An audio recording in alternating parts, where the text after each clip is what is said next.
Nous recevons maintenant, et je leur souhaite la bienvenue, de l'Alliance du personnel professionnel et technique de la santé et des services sociaux. Je vous rappelle que vous avez 10 minutes pour votre exposé. Je vais vous inviter à vous présenter et à débuter votre exposé. À vous la parole. Merci, M. le Président. Alors, M. le Président, M. le Ministre, Madame, Messieurs les députés, je suis Robert Comeau, je suis le président de la PTS, qui est l'Alliance du personnel professionnel et technique de la santé et des services sociaux. Je suis accompagné à ma droite de Émilie Charbonneau, qui est deuxième vice-présidente, à ma gauche de M. Bertrand Scheper, et au bout, là-bas, M. Guillaume Plourde, qui sont tous deux responsables à la recherche au secteur de l'action sociopolitique. Nous vous remercions de nous recevoir aujourd'hui pour que nous puissions vous faire part du point de vue de notre organisation au sujet du projet de loi 10. La PTS, c'est une organisation syndicale qui représente plus de 65 000 professionnels et techniciennes qui pratiquent dans le réseau de la santé et des services sociaux. Nos membres travaillent dans le secteur du diagnostic, en réadaptation, en nutrition, en intervention psychosociale, en soutien clinique et également en prévention. On œuvre également en centre hospitalier, bien sûr, en CLSC, CHSLD, centre jeunesse et dans les centres de réadaptation. D'abord, on veut souligner que la PTS rejoint entièrement le ministre sur la nécessité d'affranchir le réseau de sa dépendance aux agences de placement et à la main-d'œuvre indépendante. Les dépenses reliées à cette sous-traitance sont en croissance constante et privent notre réseau des moyens dont il a besoin pour offrir des services accessibles et de qualité. Également souligner que le projet de loi, bien que court, nous a quand même beaucoup donné de matière à réflexion. Vous ne serez sans doute pas surpris que la PTS soit pour l'émancipation des établissements des agences et de la main-d'œuvre indépendante, mais nous nous sommes beaucoup interrogés sur les conditions nécessaires à ce que le réseau s'affranchisse convenablement et définitivement du privé. Lors de cet exposé, nous nous en tiendrons d'abord succinctement et strictement au contenu du projet de loi pour mettre en évidence des enjeux notables, notamment en matière de gouvernance et de centralisation. Nous explorerons ensuite une source non négligeable de dépenses gouvernementales en santé et services sociaux, pourtant occultées dans le projet de loi, c'est-à-dire les services achetés. Et finalement, nous conclurons sur les conditions gagnantes pour que l'exercice d'affranchissement du privé auquel souhaite se livrer le gouvernement soit couronné de succès. D'abord, on aimerait vous rappeler les 4 principes qui animent la PTS et qui nous ont servi de prisme lors de notre lecture du projet de loi, c'est-à-dire la démocratie, la transparence, l'indépendance et bien sûr l'imputabilité. Commençons par le caractère démocratique de notre réseau qui, malheureusement, est mis à mal dès l'article 1 du projet de loi. Si d'emblée, la PTS comprend que le ministre veuille avoir des coups des franges pour s'attaquer à notre dépendance au secteur privé, notre organisation s'inquiète de voir que l'outil dont il se dote pour ce faire soit celui du règlement. S'octroyer le droit de déterminer de façon unilatérale les balises qui vont encadrer les prix, les obligations, l'imputabilité, les pénalités et plusieurs autres, c'est centraliser entre les mains du ministre l'ensemble des pouvoirs et priver la société civile de toute participation aux échanges qui vont façonner l'accès à ces services de santé et de services sociaux. C'est pourquoi notre organisation préconise l'inclusion de ces modalités à même le projet de loi, afin qu'elles puissent être étudiées et débattues de manière démocratique. Pour que notre réseau soit démocratique, justement, il faut aussi que la gestion soit transparente. Là encore, l'ajout de l'article 338.3 à la Loi de santé et services sociaux, qui prévoit que le ministre peut autoriser le recours à des agences en raison de circonstances exceptionnelles, est problématique. La question qui se pose est évidemment celle-ci, qu'est-ce qui constitue en fait une circonstance exceptionnelle? Il est nécessaire d'y répondre à même le projet de loi, selon nous, d'une part pour que la société civile puisse juger du bien fondé de ces autorisations et d'autre part pour nous assurer que l'exceptionnel ne devienne pas banal. Pour que notre réseau soit démocratique mais aussi efficace, il faut de plus qu'il soit exempt de quelconque conflit d'intérêts.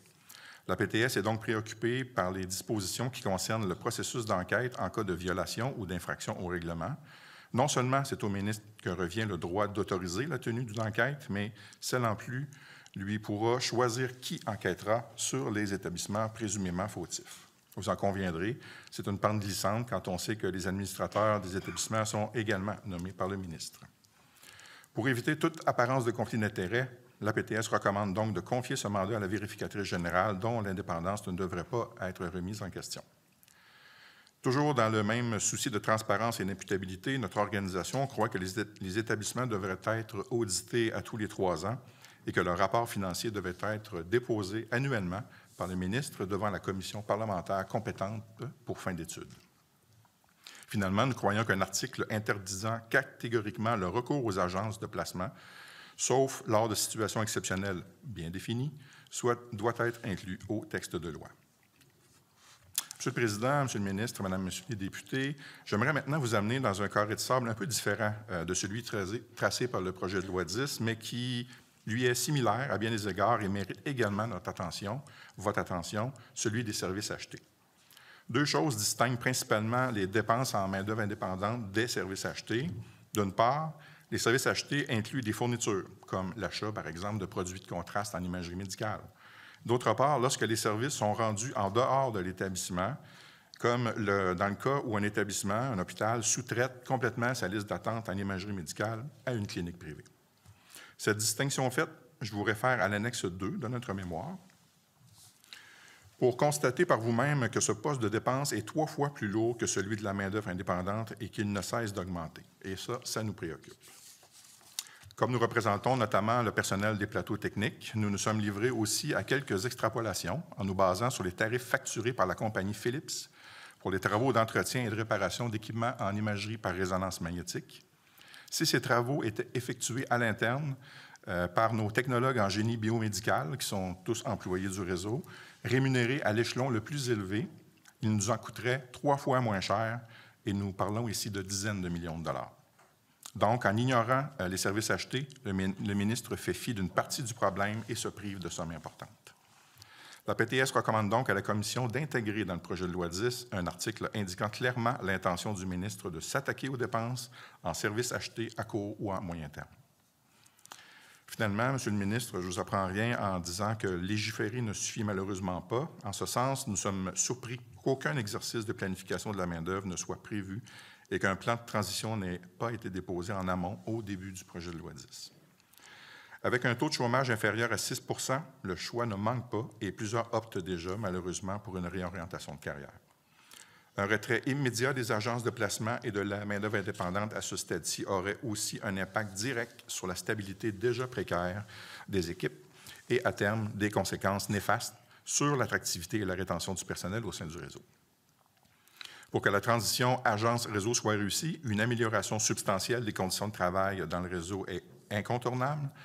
À vouloir réduire les listes d'attente à tout prix en exerçant sur le personnel la pression indue du TSO ou de la gestion à la performance, le ministère ne fait que contribuer à la dégradation des conditions d'emploi.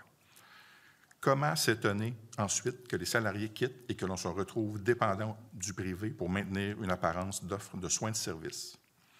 Pour que la transition soit réussie, le ministère doit s'assurer que les conditions d'emploi du réseau public soient suffisamment attrayantes pour que le personnel des agences choisisse d'y travailler et pour que le réseau, et pour celles et ceux qui agissent dans le réseau actuellement, choisissent bien sûr d'y rester. Il doit assumer une bonne rémunération à son personnel et une conciliation famille-travail, vie personnelle plus harmonieuse. Et ce type de proposition-là, bien sûr, ça se fait à la table de négociation et nous ne pouvons que conclure en l'invitant à s'y présenter et à discuter avec nous de bonne foi. Si nous avons des objectifs communs, comme celui de nous affranchir des agences de placement, bien, c'est évident qu'on va trouver un terrain d'entente et on va pouvoir y arriver ensemble. Je vous remercie de votre attention. Merci beaucoup, M. Comeau, pour votre exposé. Nous allons maintenant débuter cette période avec M. le ministre. Très bien. M. Comeau, puis vos collègues, là, merci beaucoup d'être là aujourd'hui parce que je sais que c'est un élément sur lequel vous êtes très sensible. Bon, je pense que vous avez... Moi, il y a quelques éléments là, sur lesquels je veux... Parce que je pense, entre autres, quand vous parlez des conditions d'emploi, puis je vais refaire le même commentaire. Il y a les négos, puis il y a le projet de loi 10. Par contre, rien ne nous empêche de vous poser des questions sur vos suggestions sans donner semblant d'accord ou de désaccord. Vous comprenez? Je pense que je veux juste le répéter. Vous avez fait un commentaire sur le plan de la main-d'œuvre, puis j'aimerais juste le mentionner. Vous avez dit qu'il n'y a pas de plan de main-d'œuvre. Je challengerais un petit peu là-dessus, là, humblement. Il y en a un, mais il n'est pas beau. Et on l'a bien dit, d'ailleurs, le député de Pontiac l'a mentionné dans une de ses interventions ce matin. On a même dit c'était quoi nos besoins en personnel pour les 5 prochaines années quand on additionne la question des retraites, et la question des départs. Parce que malheureusement, un de nos gros enjeux, c'est pas tellement d'attirer les jeunes. Ils viennent chercher de l'expérience, puis quand ils se rendent compte des conditions de travail, il y en a beaucoup qui quittent. Fait que je voudrais juste clarifier que la planification de la main-d'œuvre, on l'a fait. Puis d'ailleurs, c'est ce qui nous fait faire des exercices qui sont très difficiles en ce moment. Quand on regarde, planifier 5 ans, c'est bon, on le fait, on regarde ce que je viens de dire, mais on planifie aussi pour l'été, puis on se rend compte qu'on a des quarts de travail qui sont vraiment pas comblés, vous le savez. Là. Fait que je voulais juste donner cette précision-là parce que je sais que vous connaissez très, très bien le réseau. Il y a un élément technique, puis avant d'aller au élément technique, vous avez dit, si on travaille ensemble, par exemple, sur la question de la main-d'œuvre, il y a des terrains d'entente. J'aime ça entendre ça. J'aime ça entendre ça, parce que c'est ça qu'il faut. Je l'ai dit, je vais le dire encore plusieurs fois, puis je pense que mes collègues d'opposition, même, sont d'accord avec ça. Le statu quo du côté de la main-d'œuvre indépendante, il n'est pas acceptable. On s'entend tous, puis je l'entends comme vous le dites, c'est pas rien qu'une question de coût, c'est important, là, mais il y a toute une question d'équité envers les employés du public, etc. Bon. Un point technique que je voudrais juste vous questionner, puis encore une fois, là, je ne pense pas que ça va dans la convention, ça fait que je vais poser la question. Vous avez parlé d'obtenir les états financiers des agences. Pouvez-vous me dire, je ne l'ai pas trouvé dans votre mémoire. Si quelqu'un pourrait m'en donner un peu plus là-dessus? Oui, à vrai dire, il ne s'agit pas des états financiers des agences, mais des états financiers des établissements du réseau. Les AS 471 en particulier, où pour voir leurs coûts. Oui, effectivement, les coûts. Okay. Parce que ce qu'on a remarqué à la consultation de ces états financiers, comme vous êtes supposément le savoir, c'est que la partie sur la main-d'œuvre indépendante, tous ces données-là ou tous ces montants-là ne sont pas audités, fait que ne sont pas tenus au plus haut standard de l'exercice comptable qui doit être fait. Fait que pour ces raisons, on croit que la commission, en tout cas, doit au moins étudier ça ou faire intervenir les personnes impliquées là, dans ces rapports-là. Comme qui, par exemple, le vérificateur général ou? Entre autres. Ou encore les membres, le PDG des établissements ou le secrétaire des établissements, pour expliquer au moins au niveau de comment se ventilent au moins ces sommes-là qui ne sont pas auditées. OK. Mais je veux juste comprendre du côté de la vérification que vous voulez faire, c'est sur les agences, pas sur les agences, mais sur les CIS et les CIUS eux-mêmes. Oui. OK, mais le fait, je vous dis ça parce que moi, quand je suis arrivé, il n'y avait aucune donnée sur les agences. On ne savait pas. Parce que c'est géré, je vais le dire comme ça, en silo, puis chacun des CIS et des CIUS faisait... Et quand on a vu, justement, comment ça pouvait représenter des montants importants, puis là, je vous dis ça, c'est après la première année de la pandémie, bien, on a demandé d'avoir une consolidation. Fait que l'information, là, si aujourd'hui, je suis capable de vous dire que pour la catégorie 1, qui sont, entre autres, les infirmières, les préposés aux bénéficiaires, je pense que le chiffre exact, j'ai dit 1 milliard ce matin, c'est à peu près 960 millions. C'est parce qu'on le sait maintenant. Je veux dire, et c'est ça qui fait qu'aujourd'hui, on dit statu quo pas acceptable. Là. Et quand on prend, votre question est très à propos, mais je veux juste préciser le besoin de vérification quand vous dites ça, parce qu'on l'a maintenant, cette donnée-là. Puis c'est ça qu'on va suivre maintenant qu'on met ce projet de loi-là en place pour diminuer ça le plus rapidement possible. Vous demandez une vérification de ces chiffres-là? Bien, en tout cas, de les tenir à le plus haut niveau de vérification qu'on connaît. Vu qu'on sait que ces données-là ne sont pas auditées, bien, on aimerait en tout cas qu'elles soient au moins auditées aux 3 ans, là, comme on l'a écrit au niveau de nos recommandations. OK, bien, je comprends mieux votre point, mais moi, ce que j'aimerais vous dire, juste pour vous rassurer, là, puis rassurer les Québécois, c'est pas depuis longtemps qu'on a décidé de colliger cette information-là pour savoir c'était quoi le problème. Alors, quand je vous dis aujourd'hui, puis j'en parlerai plus tard dans d'autres rencontres qu'on aura, mais si vous regardez les pourcentages de marge de profit que les agences se prennent, bien, vous allez voir que c'est faramineux. Alors, on le sait maintenant. On le sait maintenant, puis c'est pour ça qu'on veut agir, parce que maintenant, on connaît l'ampleur du problème. Fait que je voulais juste clarifier ce point-là. Pour les autres Pour les autres éléments, puis M. Comeau, là, j'apprécie votre commentaire, mais je veux juste vous dire, je comprends que vous le dites, qu'est-ce que ça représente pour votre organisation, mais moi, j'ai toujours en tête la question du patient. Je comprends ce que vous me dites, qu'il faudrait regarder, peut-être aller dans les services achetés, puis etc., mais puis je comprends parce que vous avez plus de membres qui sont là, je respecte ça. Là. Mais en même temps, je vous dirais, moi, en ce moment, là, si je regarde ma pile, là, c'est sûr que les agences, les montants, tantôt, vous avez dit, c'est peut-être une dizaine de millions. Ici, on parle d'une centaine de millions, là. Des centaines de millions. Fait que je ne suis pas en désaccord avec votre suggestion. Je fais juste dire, il faut y aller. Ma grand-mère disait qui trop embrasse mal étreint. Il faut essayer de se limiter dans nos interventions. Et je laisserai mes collègues continuer dans le questionnement. Je suis certain qu'ils ont des très bonnes questions aussi. Alors, oui, Madame la députée de Marie-Victorin. Bonjour, avocate. Bonjour. Avec votre présentation, je sens que votre verre semble être plus rempli qu'à moitié plein. Donc, merci pour cette belle présentation. Par rapport au PMO, donnez-moi à peu près 2-3 solutions sur l'attraction et la rétention de votre catégorie.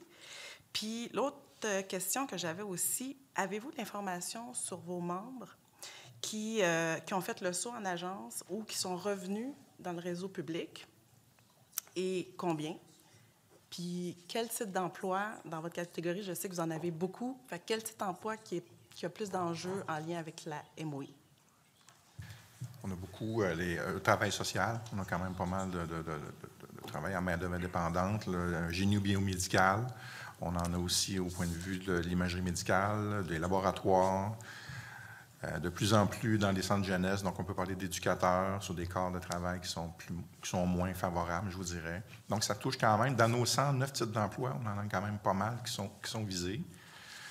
Sur la question de pourquoi les gens quittent, bien, actuellement, quand on leur parle, nous, de négociation, sans rentrer évidemment dans le sujet, là, on ne sait pas l'objet ici, là, mais ce qu'ils entendent de la partie patronale actuellement, c'est on aimerait que vous travailliez plus.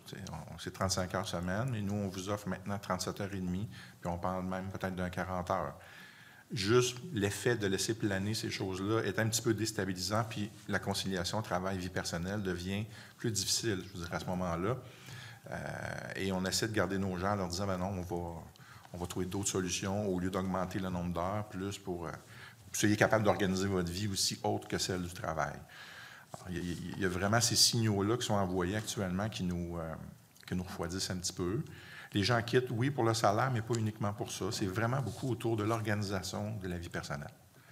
Comment je peux concilier avoir une famille, une vie équilibrée versus mon travail, puis m'investir dans mon travail aussi, en forme, que je sois en forme pour le faire aussi, puis que je sois disponible pour ma clientèle aussi, et non pas être toujours sur la pression. Donc, c'est sensiblement la même chose que nos collègues infirmières, je vous dirais, mais dans beaucoup d'autres types d'emplois aussi. Merci. Des petites Bonaventure? Oui, bien, pour faire du pouce un peu sur la question de ma collègue, en fait, à savoir quelles sont vos pistes de solutions, j'aimerais aussi savoir, vous, à titre d'organisation syndicale, ce serait quoi les actions que vous seriez prêt à poser pour encourager les travailleurs qui sont présentement, qui ont recours, qui sont des employés plutôt des agences? C'est quoi les actions que vous seriez prêt à poser pour les encourager à revenir dans le réseau? On a fait ça dans le passé, je vous dirais, pas nécessairement dans les agences, mais c'est quelque chose qui pourrait être envisageable, d'aller dans les collèges, dans les universités, pour aller présenter le réseau public, leur dire « Venez vous investir dans le réseau public. Ce sont tous des belles professions, c'est stimulant, il n'y a pas rien de très, très, je vous dirais, banal. On voit toujours l'exceptionnel dans le réseau public. Puis avant ça, on avait quand même une traction. Les gens écoutaient beaucoup ce qu'on a à dire, mais maintenant, on y va à peu près plus parce que c'est... Il n'y a pas d'écoute, là, je vous dirais. On pourrait faire ce type d'opération-là également avec les agences. On est ouvert à toutes les solutions, je vous dirais. On reconnaît cette urgence-là au même niveau que vous. Puis, il n'y a comme pas de limite, mais il faut juste y penser ensemble. Là. Merci. Désolé. Si vous permettez, M. le Président, M. Comeau, la question de ma collègue, j'aimerais ça revenir sur tantôt avec lien à ce que vous venez de dire avec la planification de la main-d'œuvre. Quand on regarde le nombre de personnes qui quittent le réseau annuellement. Là, puis je parle principalement infirmières, les gens que vous représentez au niveau technique, là, je vais le dire comme ça, c'est très important. On pense aux laboratoires, etc. On disait qu'on perd à peu près 30 000 personnes par année, dont 10 000 pour fin de retraite, ce qui est normal. Ça, c'est de l'attrition normale d'un réseau. Mais à peu près 20 000 qui partent. C'est beaucoup, ça. Parce que 20 000 sur 300 000, c'est des pourcentages qui ne se voient pas dans des grandes organisations. Donc, il y a un problème de fond. Êtes-vous capable, dans vos... Puis là, je vais être concret avec le groupe que vous représentez, donc ça revient un peu à la question de mes collègues. Voyez-vous des catégories d'âge? Parce que moi, ce que j'entends, là, parce qu'on a commencé à demander des statistiques là-dessus, c'est plus les... C'est sûr que l'attrition, bien, c'est les gens à la retraite, tandis que ceux qui quittent pour le 20 000 dont je vous parlais tantôt, c'est plus les jeunes. Fait que, est-ce que vous voyez ça dans votre association, des gens qui viennent, ils prennent une certaine expérience, puis ils vont soit dans les agences ou dans d'autres organismes privés? J'aimerais ça vous entendre sur l'âge, parce que si on comprend ce... Je ne veux pas faire un autre anglicisme, on dirait que j'en fais plusieurs ces temps-ci, là, mais si on voit cette tendance-là, c'est parce qu'on répond moins aux exigences des jeunes qui, aujourd'hui, la question concept travail-famille est plus important qu'elle l'était peut-être il y a plusieurs années. J'aimerais ça vous entendre là-dessus. On n'a pas de statistiques par âge, mais l'âge moyen de nos membres, nos travailleuses, nos travailleurs, c'est 35 ans. Donc, dans notre catégorie d'emploi. Votre moyenne globale à peu près. Pour la PTS. Oui, exact. Donc, si on peut prendre un cas de figure, comme vous pouvez le voir dans le mémoire, il y a celui de la grande famille de l'imagerie médicale. Oui. 64 mentionnaient vouloir quitter. Et de ce 64 %-là, 38,2 voulaient aller vers le privé. Mais toute l'autre partie, c'est une réorientation de carrière. Donc, il y a un problème fondamental quand même, juste dans la tâche qui est faite aussi. Puis quand on va voir notre monde sur le terrain, bien, ils disent, on ne se sent pas reconnu, on est débordé. Puis on ne l'a pas abordé de front, mais par exemple, pour nos plateaux techniques, les services achetés, c'est ça le grand fléau. Nos gens se retrouvent à dire, bien, l'autre côté, ma collègue fait de l'échographie, puis elle n'a pas la pression que je vis, elle n'a pas, elle a de la reconnaissance, elle a un horaire de travail qui lui convient et elle est payée 3 fois plus cher. Donc, c'est sûr et certain que les gens vont aller vers ce type de pratique-là professionnelle. OK. Donc, mais parce que là, vous soulevez plusieurs points, puis c'est pour ça. On est ici pour ça, pour vous écouter. Vous dites votre moyenne d'âge est 33 ou 30? 35. 35 ans. C'est quand même pas vieux, mais par contre, c'est une moyenne. Mais êtes-vous capable de voir, je veux juste me concentrer sur la première question, êtes-vous capable de voir que vos gens viennent chercher de l'expérience chez nous, puis après quelques années, parce que c'est ça que j'entends plus du côté des infirmières, je le vois beaucoup, il y a une espèce de plafond de verre avec, je ne veux pas faire de l'âgisme, mais il y a un plafond de verre avec les gens plus âgés parce qu'il y a plus de protection, l'ancienneté, etc. Mais vous, le voyez-vous aussi sur la question des jeunes ou vous n'avez pas fait encore cette analyse? On n'a pas ventilé les chiffres en ce sens-là, mais est-ce que les gens viennent dans le réseau chercher de l'expérience pour repartir? Je vous dirais, c'est le contraire. Ils sont découragés de leur expérience, ils manquent de formation, puis ils se redirigent vers des endroits où ils sont capables d'avoir de la formation, puis exercer leur profession en toute cohérence avec leur code de déontologie. OK. Deuxième point, quand vous dites qu'ils font 3 fois leur salaire, on va pouvoir en parler cet après-midi, là, parce qu'on va avoir le représentant de l'association. 3 fois leur salaire, selon la convention collective, là, je n'ai pas les chiffres devant moi, mais le technicien entre le début puis la fourchette, c'est quoi? Le technicien en imagerie médicale, c'est combien de taux horaire? En fait, c'est le coût facturé. Oui. Donc, je ne suis pas dans le taux horaire. T'sais, justement... Ah non, oui, OK. Là, vous parlez du coût facturé qui est 3 fois le... Ah oui, OK, mais c'est... Ouais, je ne vais pas rentrer... Non, mais je veux juste que les Québécois comprennent, parce que quand vous dites 3 fois, c'est beaucoup, là. C'est qu'admettons quelqu'un que vous payez, je ne sais pas, je vais dire 28 $ de l'heure, mettons, pour faire une discussion. Mm-hmm. La personne qui s'en va dans... Mettons, cette personne-là à 28 $ de l'heure dans le public, s'en irait dans le privé... Et elle, on la paierait peut-être un peu plus cher, mais pas 3 fois 28. On se comprenne bien. Elle va peut-être être facturée, on se comprend bien, elle va peut-être être facturée à 3 fois ce taux-là, mais c'est l'agence qui garde le profit. Tout à fait. OK, je voulais juste... Oui. Parce qu'habituellement, en tout cas, on pourrait en parler, mais habituellement, l'agence, puis vous le voyez, là, l'agence va facturer des fois 100, 150, même 200 %. Ça, c'est comme une fois et demie, 2 fois.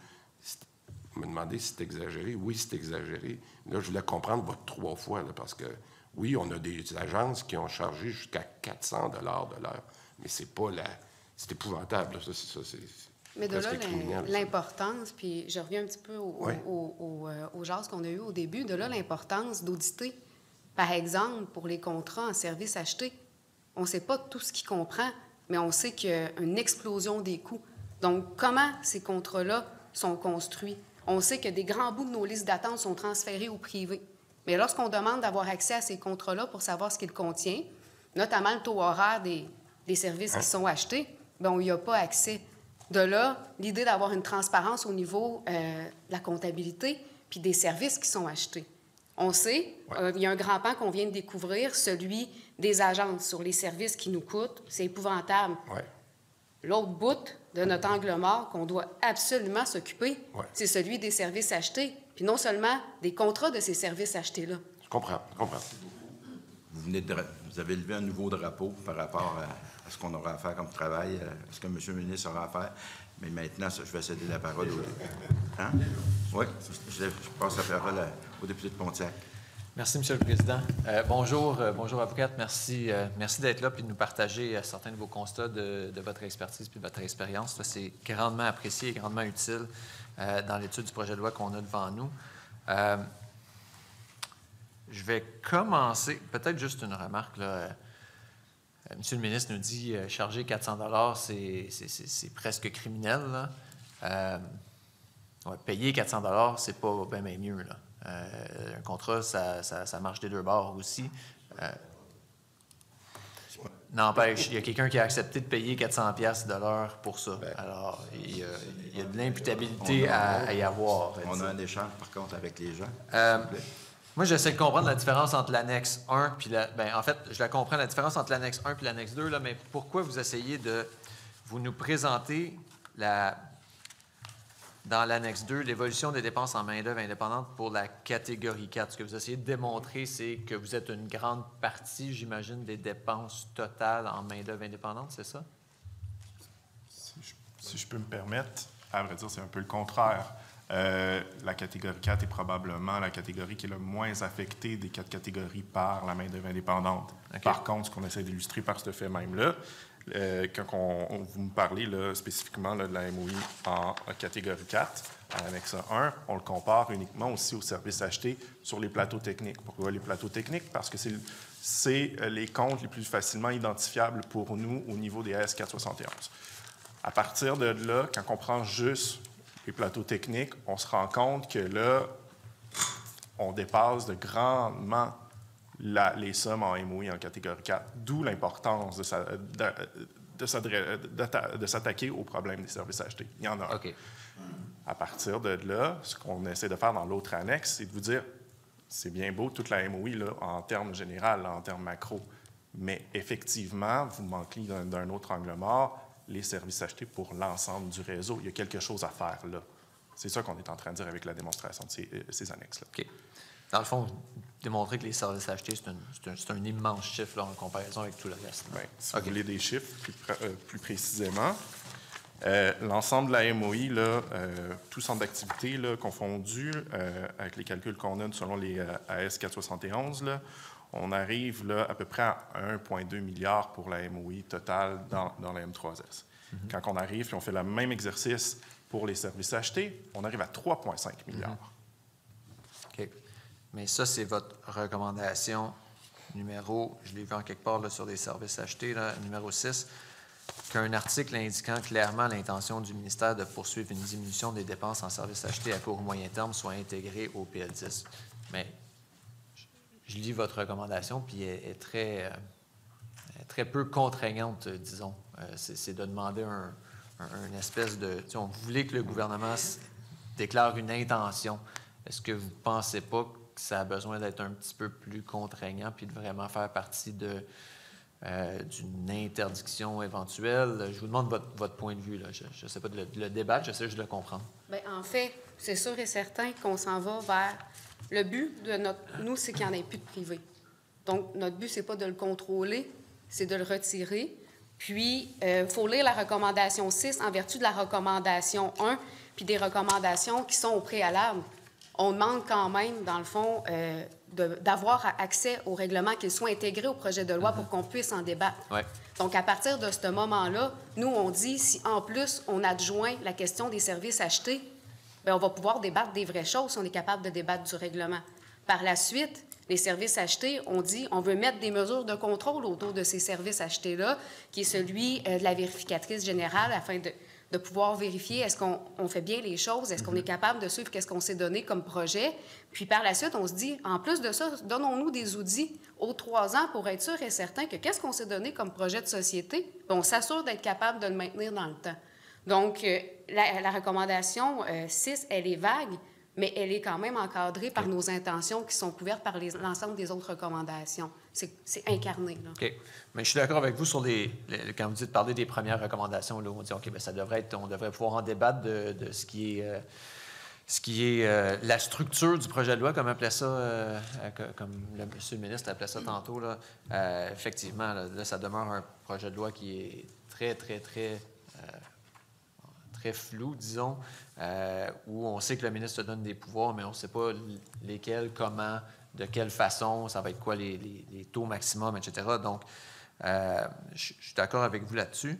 Le message, je reviens au service acheté, par exemple, le message que vous nous envoyez quand vous nous dites, par exemple, en imagerie médicale, il y a une grande partie de nos membres qui considèrent dans les prochaines années quitter le réseau, d'autres qui et une partie de ceux-là, importante, qui considèrent aller vers le privé, ces colonnes oranges-là, ils vont continuer d'augmenter. Hein. Donc, si vous ne faites rien, Monsieur le ministre, la Commission de la santé, peu importe, vous allez avoir un problème encore plus grave que celui que vous êtes en train de régler. On dit qu'il ne faut pas l'oublier. Okay. Puis, dans tout ça, il y a toute la mixité de la pratique aussi. La perméabilité de la pratique des médecins engendre la possibilité aux services achetés d'exister. Si la perméabilité, par exemple, on va dire les médecins radiologistes, ont une clinique en face d'un hôpital, bien, dans la même journée, ils peuvent s'en aller de l'hôpital à la clinique privée sans aucun problème. Donc, ce type de fonctionnement-là encourage les services achetés et la création de cliniques qui viennent substituer aux services publics. La particularité de la catégorie 4, je vous dirais, c'est, nous, on ne peut pas avoir des listes d'attente. On a des listes d'attente, en fait. Ouais. La catégorie 1, elle, doit vraiment gérer au jour le jour les urgences. On ne peut pas accepter des bris de service. Chez nous, c'est des listes d'attente qui s'allongent. La solution qui a été trouvée pour donner le service, c'est de donner des parties de listes d'attente au secteur privé. Et c'est là que ça fait augmenter les coûts. Et nos gens voient ça aller, bien, ils ont le goût d'aller plus à l'endroit où c'est un petit peu plus payant, moins stressant, puis qu'il y a un peu plus de reconnaissance. Fait qu'il y a ça aussi, là. C'est pas attrayant, là. Est-ce que les coûts sont encore plus, de façon générale, est-ce que les coûts sont encore plus disproportionnés dans la catégorie 4 que dans la catégorie 1, vous pensez? Ou vous n'avez pas de preuve de ça? On a une intuition que oui, mais effectivement... Pourquoi? Parce que des urgences privées, à date, il n'y en a pas. Fait que, effectivement, là, ça se fait plutôt... le cadre du travail infirmier en urgence va se faire plus au public. Puis, dans les AS 471, bien, on ne représente pas les infirmières. Là. Mm-hmm. Fait que déjà là, c'est un peu flou des fois, les AS 471. Là. Il y a comme une ventilation de plus qu'on pourrait même aller chercher là, avec des audits, là, selon nous, là, à travers les comptes pour savoir exactement quel type d'emploi a été engagé là, en service acheté, en main-d'œuvre indépendante ou dans quel centre d'activité. Reste que c'est le seul outil qu'on a. Puis ce qu'on est capable de voir puis capable d'identifier pour notre catégorie à nous, c'est les chiffres que vous voyez là. OK. Et... J'ajouterais aussi que votre enjeu va être le même si une fois que les agences ne seront plus partie du paysage, les gens en agence vont probablement aller chercher un endroit où travailler, pourraient très bien aller travailler dans des cliniques ou des services achetés. Et donc, à ce compte-là, ça ne veut pas nécessairement dire que fermer les agences va nécessairement enlever, entre guillemets, le privé du système de pensée comme employeur. Mais à l'intérieur de la catégorie 4, j'imagine, il y a des professions où c'est d'avoir recours à une agence, c'est peut-être plus difficile pour certains des patients, certains de la clientèle qui doivent être suivis de façon régulière, là, que par exemple une infirmière d'urgence qui voit des patients différents tous les jours. Est-ce qu'il y a à l'intérieur de la catégorie 4, je pense que vous avez mentionné les travailleurs sociaux tantôt, mais est-ce qu'il y en a d'autres qui vous inquiètent particulièrement au niveau du service aux patients qui ne peut pas avoir ce suivi régulier du même intervenant de façon régulière et pour lequel le recours à la main-d'œuvre indépendante fait en sorte que c'est impossible pour le patient d'avoir ce service régulier-là? On a nommé les travailleurs sociaux, mais toute la grande famille des professionnels en santé mentale, les techniciennes des professionnels en santé mentale, travailleurs sociaux, psychologues, techniciens en travail social, psychoéducateurs, ergothérapeutes, techniciens en éducation spécialisée. Donc, on a un ensemble de familles. Puis là, c'est sûr que quand on se met à énumérer, on va se dire, on va-tu en oublier un? Je vous dirais, la grande famille de nos professionnels et techniciennes en santé mentale sont touchés par cet enjeu-là de continuité de soins. Et je vous en nomme un, vous ne l'avez pas nommé, bien, vous l'avez nommé à travers d'autres professions, mais de façon directe, là, les intervenants de la DPJ. Pour moi, c'est exactement le type d'emploi là, où je ne peux pas croire qu'une famille, qu'un enfant va avoir différents intervenants à chaque fois parce qu'on fait affaire avec la main-d'œuvre indépendante. Est-ce que c'est un secteur où vous voyez de plus en plus de main-d'œuvre indépendante dans... Oui, c'est un de nos secteurs, effectivement, où on a de plus en plus recours à la main-d'œuvre indépendante. Puis là-dedans, c'est tous nos éducateurs spécialisés. Il y a des types d'emplois qui sont transversaux, qui travaillent en plus qu'une mission. On a nos travailleurs sociaux, nos criminologues, nos agents en relations humaines. De plus en plus, oui. Justement, on ne peut pas avoir de bris de service quand il est question de nos enfants. Merci beaucoup. Merci. Alors, ce sera maintenant la parole au député de Rosemont. Merci, M. le Président. Pouvez-vous me rappeler le temps, parce qu'on a changé? 3-18. Merci. 3-18. Merci d'être là. Je fais court dans les salutations pour garder du temps pour les questions. Ce qu'on fait ici, là, c'est une pièce du gros casse-tête. Là. Dans l'ensemble, il y en a d'autres pièces. Là. On nous a, par exemple, annoncé là, un projet de loi très bientôt là, sur Agence Santé Québec, appelons ça comme ça pour faire court, là, pour ne pas perdre de temps. Est-ce qu'on peut imaginer, ou est-ce que vous pouvez imaginer que la gestion du recours au MOI pourrait éventuellement passer sous, justement, cette agence Santé Québec, puisqu'elle s'occuperait de l'opérationnalité de la chose? En fait, c'est exactement l'analyse qu'on en fait, de penser que... C'est pour ça, justement, que la réglementation n'est pas claire à l'article 1, que ça va être une prérogative de la prochaine agence, puis qui, dans le fond, va tout légiférer l'efficacité. Donc, un transfert de ces pouvoirs-là, oui. Bien, et le ministre, puis je ne veux pas le mal citer, là, vous lui mettre des mots dans la bouche, là, je vais essayer de faire ça correctement, là, mais il dit le gouvernement donne les orientations, puis la gestion quotidienne, là, on pourrait appeler la cuisine, là, sans vilain jeu de mots, puis sans vouloir être péjoratif, c'est l'agence qui va faire ça. Donc, toutes les opérations. Ça serait dans... Je ne dis pas que je suis d'accord, là, loin de là, mais ça serait assez logique, donc, de détacher la gestion de la MOI puis de donner ça à l'Agence Santé Québec puis de dire « gère-moi ça ». Mais quelles sont les craintes à ce moment-là que vous avez par rapport à ça? Dans quel cadre législatif ça va se faire? Quelle sera l'imputabilité? Quelle sera la transparence? Cette agence-là va exister comment? Dans quel cadre? C'est toutes ces questions-là. Puis tant qu'on n'aura pas le projet de loi qui va venir encadrer cette agence publique-là, tout est sur la table, là. Mais s'il y a une déconnexion fonctionnelle et politique, bien, ça va être quoi les recours au niveau du fonctionnel? OK. Donc, vous avez un problème d'imputabilité. C'est votre principale crainte, elle est quant à l'imputabilité. La transparence aussi. Puis ça va être quoi les recours par la suite? Comment ça va fonctionner? OK. Je vous amène rapidement sur un autre sujet. La PMO, pour la planification de la main-d'œuvre. C'est assez technique, là, ça intéresse assez peu les gens dans les chaumières quand on parle de ça. Là. Pourtant, c'est assez fondamental. Puis vous dites qu'on n'en a pas fait. Je crois que la dernière remonte à 2001. Ça fait 22, 23. Ça dépend des secteurs. Qu'est-ce que vous cherchez par là? Est-ce qu'on peut faire... Combien de temps ça prend à faire ça? Puis pourquoi vous dites qu'on navigue à l'aveugle? Parce que je présume que depuis 20 ans, Si on n'en a pas fait, certains pourraient dire ben, c'est parce qu'on n'en a pas besoin. Il y a eu la pandémie quand même. Avant la pandémie, je vous dirais qu'on était contributif à l'exercice de planification de main-d'œuvre, où on était invité, les organisations syndicales, à venir donner notre point de vue, à amener des nouvelles réalités avec d'autres organisations, les ordres professionnels. Et c'est depuis la pandémie qu'il n'y a plus de ces rencontres-là. On ne dit pas qu'il n'y a pas d'exercice qui a été fait, mais on n'a pas contribué à un exercice. Il y en a un, puis on n'a pas les résultats fins de ça. On n'a pas les détails, donc. OK, mais vous Merci contribuez beaucoup. quand même de... Je m'excuse, bon, député merci. de Rosemont. Alors, c'est au député des Îles de la Madeleine de conclure cet échange. Merci, Monsieur le Président. Alors, je vous remercie d'être là. Je salue le mémoire et l'efficacité, la précision des éléments que vous y avez glissés. On est exactement au même endroit là, quand il est des questions de la gouvernance, du déficit démocratique. Quand vous parlez des craintes que l'exceptionnel ne devienne banal, en fait, c'est déjà le cas. C'est comme ça qu'on en est arrivé là j'imagine, parce qu'on n'avait pas souhaité au départ, j'espère, dépenser plus d'1 milliard de dollars en main-d'œuvre indépendante, et pourtant on y est parce que, évidemment, la pente était glissante. La question des conflits d'intérêts aussi et tout.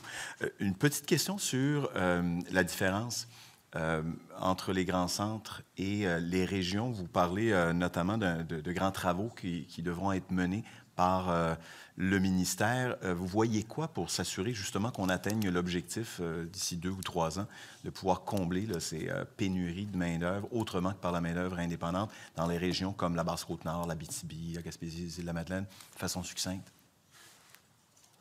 Vous pourrez compléter par la suite. En fait, qu'est-ce qu'on mentionne, c'est qu'à l'heure actuelle, nos régions éloignées sont structurellement dépendantes des agences et des services achetés. Ce qu'on constate, c'est le phénomène fly-in, fly-out.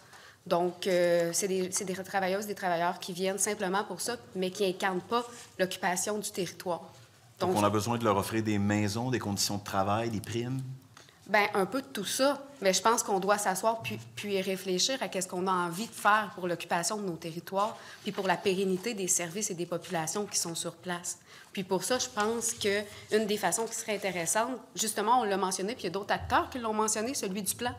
Hein, c'est quoi le plan qu'on va mettre en place pour nos travailleuses, nos travailleurs, mais aussi pour les résidents, les résidentes de ces régions-là? Absolument. J'ai peu de temps, puis j'ai une question. En fait, pour moi, ce qui est l'essentiel de votre mémoire, c'est le fait que vous nous permettez d'avoir un regard plus large sur la pente glissante qu'on a déjà amorcée vers le privé, tout azimut, non seulement pour la main-d'œuvre indépendante, mais en fait que la main-d'œuvre indépendante se déplace pour aller dans nos hôpitaux publics, dans nos centres de soins publics, ou qu'on déplace les patients vers des cliniques privées. Essentiellement, on a exactement le même problème. C'est ce que je comprends là, quand vous parlez des services achetés. En fait, c'est juste le personnel qui n'est pas au même endroit, mais c'est une fuite de capitaux du public vers le privé qui déstructure complètement notre système et qui fait en sorte qu'on court à notre perte avec ça. C'est ce que je vous ai bien saisi. Tout à fait. Que ce soit les GMF, que ce soit les hôpitaux privés, c'est une collectivisation des risques pour une capitalisation des profits. Et là, vous nous dites aussi que ce n'est pas 1,2 milliard, mais on doit rajouter 3,5 milliards.